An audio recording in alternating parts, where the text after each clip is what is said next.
আসসালামু আলাইকুম রহমতুল্লাহ। তোমরা দেখতে পাচ্ছ বাংলাদেশের সীমান্তবর্তী ভারতের 5টা রাজ্য নিয়ে এখানে আমিত্রি ম্যাপ নামে কিছু একটা লেখা আছে। আমরা ট্রাই করব একটা সিস্টেমের মাধ্যমে, এই সিস্টেমটার মাধ্যমে বাংলাদেশের সীমান্তবর্তী যে 5টা রাজ্য সেটা মনে রাখা। তাহলে দেখো, আতে কি আছে? আতে হচ্ছে আসাম, মিতে হচ্ছে মিজোরাম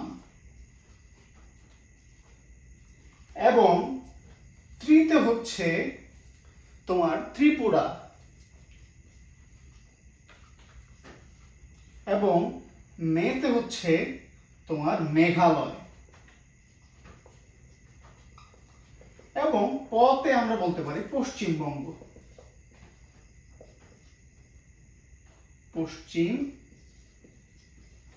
পশ্চিমবঙ্গ।